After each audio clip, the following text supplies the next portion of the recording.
ఈ ప్రభుత్వం వచ్చి మంచి ప్రభుత్వం అని చెప్పి ఒక నినాదంతో వారు వెళ్ళారు. మీరు ఎన్నికల్లో మాటిచ్చారు, 100 రోజుల కాలం పూర్తయింది. సహజంగా ఏదైనా ప్రభుత్వం ఏర్పడితే సుమారుగా 6 నెలలు కనిష్ట కాలం, గరిష్టంగా 1 సంవత్సర కాలం పాటు ప్రజలు తప్పకుండా వేచి చూస్తారు ఆ ప్రభుత్వాన్ని, ఆ ప్రభుత్వం తాలూకా పరిపాలన, ఆ ప్రభుత్వం తాలూకా విధానాల్ని, ఆ ప్రభుత్వం ఇచ్చిన హామీల్ని అమలుపరచడానికి తీసుకుంటారు. కానీ రాష్ట్రంలో ప్రజలందరూ కూడా 100 రోజులు దాటిందో లేదో అప్పుడే ప్రజలు రోడ్డెక్కే పరిస్థితి వచ్చింది. ముఖ్యంగా మీరు చెప్పిన ఉచిత ఇసుక విధానం ఈరోజు భవన కార్మికులందరూ కూడా ఈరోజు ముఖ్యంగా విజయనగరం జిల్లాలో చూస్తూ ఉంటే ప్రతి ప్రాంతంలో కూడా భవన కార్మికులు పనులు లేక అల్లాడిపోతూ వారి కుటుంబాలను పోషించుకోవాలి ఎలాగ ఇబ్బంది పడుతూ నిన్నటి రోజు నుంచి రోడ్డు ఎక్కే పరిస్థితి వచ్చింది. ఎక్కడ ఇసుక దొరకడం లేదు. ప్రభుత్వం చూస్తూ ఉంటే పత్రికా ప్రకటనలు చెప్తా ఉన్నారు, హుబ్బిల్లో దొరుకుతూ ఉంది, లేదు విజయనగరంలో దొరుకుతూ ఉంది అని చెప్పి. మరి ఆనాటి మేము ఒక పాలసీని తీసుకుంటే ఆ పాలసీలో ఆ రోజు ప్రతి నియోజకవర్గానికి ఒక ఇసుకని స్టాక్ యార్డ్ పెట్టాం.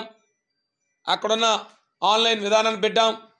ఎవరైనా ఆన్లైన్లో బుక్ చేసుకుంటే ఆ రోజు సుమారుగా 700 నుంచి 850 రూపాయల వరకు టన్నుని మేము గరిష్టంగా పెడుతూ ఆ రోజు చేసుకొచ్చాం, ఏది రవాణా ఛార్జీలతో కలిపి.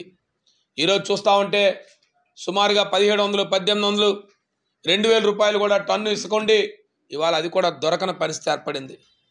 ఎక్కడా కూడా ఇసుక లేక ఇవాళ నిర్మాణ రంగం అంతా కూడా కుదేలైపోయింది. ఇవాళ గ్రామీణ ప్రాంతాల్లో భవన కార్మికులు చేసే కార్మికులు ఇవాళ రోడ్డెక్కే పరిస్థితిని తీసుకొచ్చింది ప్రభుత్వం అని చెప్పి మీ ద్వారా తెలియజేస్తున్నాను. కాదు, ఈ ప్రభుత్వం 100 రోజులు చేసుకున్న ప్రభుత్వం, మంచి ప్రభుత్వం అని చెప్పే ప్రభుత్వం ఈరోజు చూస్తూ ఉంటే రైతాంగం, ఈరోజు రైతాంగానికి ఆనాడు సకాలంలో రైతు భరోసా కేంద్రాలు పెట్టి ఆ రోజు విఏఎస్లు పెట్టుకొని ఆ రోజు ఎప్పుడు ఎరువులు నేరుగా రైతు భరోసా కేంద్రాలకే పెట్టి వారందరికీ కూడా ప్రతి రైతుకు కూడా నేరుగా వారి గుమ్మానికే ఎరువులు అందించే కార్యక్రమాన్ని ఆనాడు చేపట్టాం. గత 5 సంవత్సరాల కాలంగా గత ప్రభుత్వంలో ఏనాడు ఒక్క రైతు కూడా నాకు సకాలంలో రైతులు అందలేదు, ఎరువులు అందలేదని చెప్పే పరిస్థితి లేదు. ఇవాళ చూస్తూ ఉంటే ఇవాళ ఎక్కడా కూడా ఎరువులు అందే పరిస్థితి లేదు. ఇవాళ రైతులందరూ కూడా ప్రైవేట్ డీలర్స్ దగ్గరికి వెళ్ళి కొనుక్కునే పరిస్థితి.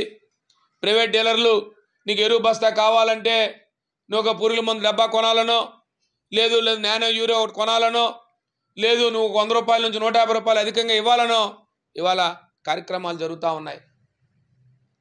ఇవాళ ఎక్కడా కూడా ఈ విజయనగరం జిల్లాలో ఇవాళ ఎరువులందరికీ ఇప్పటికి కూడా ఇవాళ రైతాంగం అంతా కూడా ఇబ్బంది పడే పరిస్థితి. మరి సుమారుగా పక్కనే ఉన్న జిల్లాలో మంత్రి గారు ఉన్నారు, మరి మన అగ్రికల్చర్ మినిస్టర్ గారు, వ్యవసాయ శాఖ మంత్రి గారు.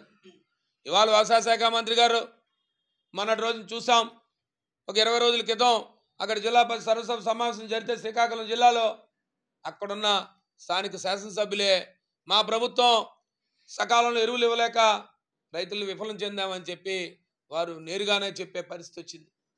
ఇవాళ ఈ రాష్ట్రంలో కానీ జిల్లాలో కానీ జరుగుతున్న పరిస్థితి, ముఖ్యంగా విజయనగరం జిల్లాలో. ఇవాళ అదే కాదు, ఇవాళ కరెంటు గురించి చూస్తూ ఉంటే, ఇవాళ విద్యుత్ డిపార్ట్మెంట్ చూస్తూ ఉంటే సుమారుగా ఈ 100 రోజుల కాలంలో 22 మంది ప్రాణాలు కోల్పోయే పరిస్థితి.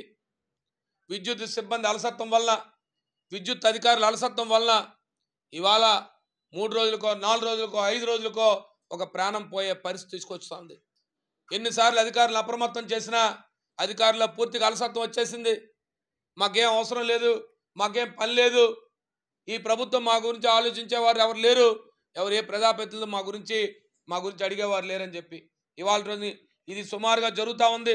ప్రతి 3-4 రోజులకు కూడా మేము విద్యుత్ అధికారులు చెప్తా ఉన్నప్పుడు కూడా ఎక్కడ వాళ్ళ మార్పు లేదు.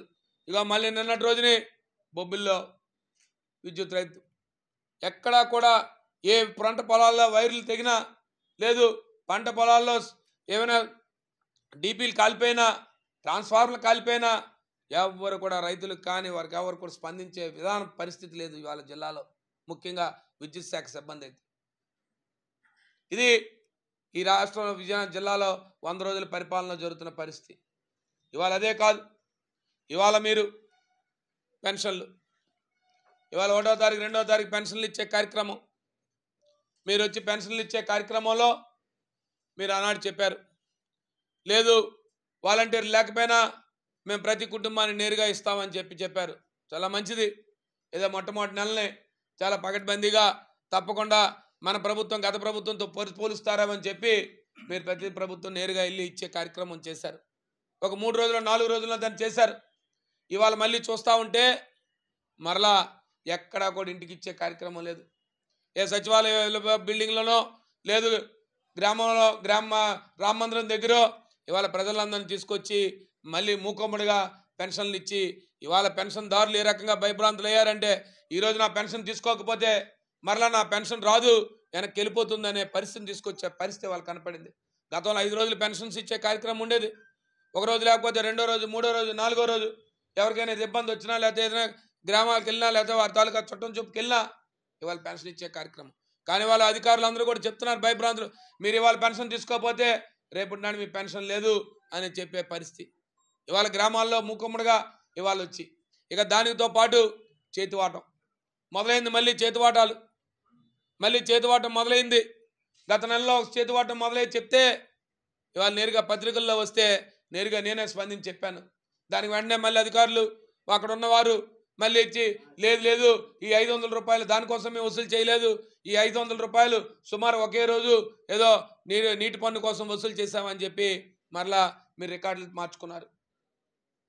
మీ ప్రభుత్వానికి చెడ్డ పేరు వస్తుందని చెప్పి మేము ప్రభుత్వంలో జరుగుతున్న విధానాలని జరుగుతున్న కింద క్షేత్రస్థాయిలో జరుగుతుందాన్ని ఇవాళ మీకు చెప్తున్నాం.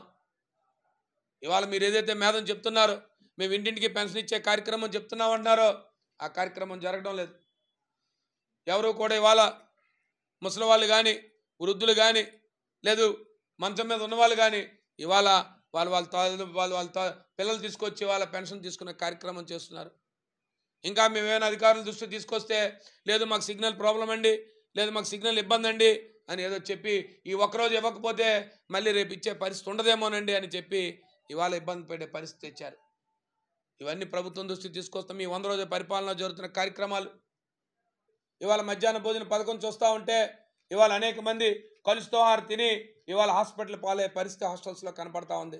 మొన్ననే ఎస్కోట్లో జరిగింది, అటు మొన్న బొబ్బుల్లో జరిగింది, ఇవాళ అనేక సంఘటనలు జరుగుతూ వస్తూ ఉన్నాయి.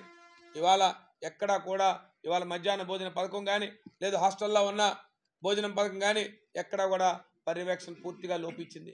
ఇవాళ పిల్లలు ఇబ్బంది పడే పరిస్థితి వచ్చింది. ఇవాళ పిల్లలందరూ కూడా ప్రభుత్వ పాఠశాల నుంచి ప్రైవేట్ పాఠశాలకు తరలి వెళ్ళిపోతున్నారు. ఎక్కడ చూసినా విద్యలో ఇబ్బంది వచ్చే పరిస్థితి వచ్చి ఏర్పడే పరిస్థితి కనపడింది. ఇవన్నీ ప్రతి కుటుంబాలు కూడా గ్రామీణ ప్రాంతంలో ఇవాళ అనారోగ్యానికి గురయ్యారు. గతంలో ఏమైనా ఫీవర్స్ ఉంటే వాలంటీర్ వ్యవస్థ ఉండేది, ఆశా వర్కర్లు ఉండేవారు, ఎక్కడికక్కడ వారు వెళ్ళి ఫీవర్ సర్వే చేసేవారు. లేదు గ్రామ స్థాయిలో ఎవరికైనా ఇబ్బంది ఉంటే ఇమ్మీడియట్గా అక్కడ ఉన్న ఏఎన్ఎంస్ ఆశా వర్కర్స్ డాక్టర్స్ అందరూ కూడా ఇంటిమేట్ చేసేవారు. ఇవాళ అది కూడా లేక ఇవాళ చాలామంది అనారోగ్య బారిన పడి ఇవాళ హాస్పిటల్ పాలై ఇవాళ ప్రైవేట్ హాస్పిటల్కి వెళ్తే ఇవాళ చాలా దగ్గర ఆరోగ్యశ్రీని కూడా టేకప్ చేసే పరిస్థితి లేదు. ఇవాళ చాలామంది ఆరోగ్యశ్రీ గురించి కూడా మేము గట్టిగా మాట్లాడితే మేము ఆరోగ్యశ్రీ టేకప్ చేయలేమని చెప్పే పరిస్థితి ఉంది ఇవాళ ఈ ప్రభుత్వంలో. ఇంకా ఆరోగ్యశ్రీ కొన్ని హాస్పిటల్ అడిగితే ఇంక వచ్చే నెల నుంచి ఆరోగ్యశ్రీ ఉంటుందో లేదో తెలియదండి, మాకు ఈ ప్రభుత్వ విధానం మాకు అనుమానాస్పదంగా ఉందని చెప్పే పరిస్థితి ఇవాళ చలిగే పరిస్థితి కనబడుతుంది. దాని నుంచి ఇవాళ ప్రైవేట్ హాస్పిటల్స్లో చాలామంది ఇవాళ ఆరోగ్యశ్రీ చేయడానికి ముందుకు కూడా రాని పరిస్థితి వచ్చి ఇవాళ ప్రతి ఒక్కరు కూడా ఆర్థికంగా భారం పడి వారి కుటుంబాలు ఇబ్బంది పడే పరిస్థితి ఇవాళ వస్తూ ఉంది. విద్యుత్ అంశం ఇవాళ రాష్ట్రంలో మరలా మీరు ఆనాడు ఎన్నికల్లో చెప్పారు, ఎక్కడా కూడా ఒక రూపాయి కూడా ఆర్థిక భారం మోపం, విద్యుత్ భారం మోపం అని చెప్పి మీరు ఆనాడు చెప్పారు. 2 ఎన్నికల్లో మీరు చెప్పారు, ఎన్నికల సభల్లో చెప్పారు. ఇప్పుడున్న గౌరవ ముఖ్యమంత్రి గారు ఆనాడు ఎక్కడా కూడా ఛార్జీలు పెంచాం, మీ ఎట్టి పరిస్థితుల్లో కూడా నాణ్యమైన విద్యుత్ ఇస్తామని చెప్పి మళ్ళీ బాదుడు కార్యక్రమానికి మళ్ళీ స్టార్ట్ చేశారు. మళ్ళీ మీ విధానాల్ని 2014-19 సంవత్సరంలో ఏ రకమైన విధానాలను అవలంబించారో అదే రకమైన విధానాలను అవలంబిస్తున్నారు. ఓ పక్క నిత్యావసర వస్తువుల ధరలు పెరిగిపోయి, ఓ పక్క నుంచి విద్యుత్ ఛార్జీలు పెరుగుతున్నాయి. మీరు ఎన్నికల్లో మాత్రం హామీలు ఇచ్చారు, మేము ఎక్కడా కూడా ఒక్క రూపాయి కూడా విద్యుత్ ఛార్జీలు పెంచమని చెప్పి ఇవాళ మళ్ళీ బాధలేసే కార్యక్రమానికి ఇవాళ మళ్ళీ పరిస్థితి లేవతిచ్చారు. ఆనాడు మా హయాంలో మరి ఈ ప్రాంతానికి అంతర్జాతీయ విమానాశ్రయం రావాలి అని చెప్పి ఆనాడు అహర్నిశలు కృషి చేసి ప్రతి రైతాంగాన్ని ఒప్పించి అనేక సందర్భాల్లో మీకు చెప్పాం. ఇవాళ మరి పక్కనే పొరుగు జిల్లాలోనే ఉంటున్న కేంద్ర మంత్రివర్యులు అనేక సందర్భాల్లో వారు వచ్చి పర్యవేక్షిస్తున్నారు. అయ్యా, మీ ద్వారా పత్రిక ద్వారా సమాజం ద్వారా తెలియజేయాలనుకుంటున్నాను.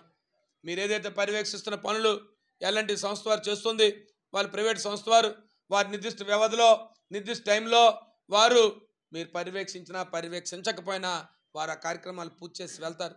వారి బాధ్యత అది. వారి ఇన్సెంటివ్స్ తీసుకుంటారు. ఏదైతే ఇన్ టైంలో చేస్తే వాళ్ళకి ఇన్సెంటివ్స్ వస్తాయి, ఆ ఇన్సెంటివ్స్ వస్తాయి. కానీ ప్రభుత్వ పరంగా చేయాల్సిన కార్యక్రమాలు ఏదైతే ప్రభుత్వ పరంగా చేయాల్సిన ల్యాండ్ ఎక్విజిషన్ కానీ, లేదు ప్రభుత్వ పరంగా నీరు ఇవ్వాల్సిన నీటికి సంబంధించిన బిల్స్ కానీ, లేదు ఎలక్ట్రికల్కి సంబంధించిన సబ్స్టేషన్ పెట్టిన పనులు కానీ ఇవాళ ఒక్క రూపాయి కూడా ఈ ప్రభుత్వం వచ్చిన తర్వాత ఒక్క రూపాయి కూడా ఈ రాష్ట్ర ప్రభుత్వం నుంచి అంతర్జాతీయ విమానాశ్రయానికి ఒక్క రూపాయి కూడా నిధులు విడుదల కాలేదని చెప్పి ఇవాళ మీ పత్రికా సమావేశం ద్వారా తెలియజేస్తున్నాను.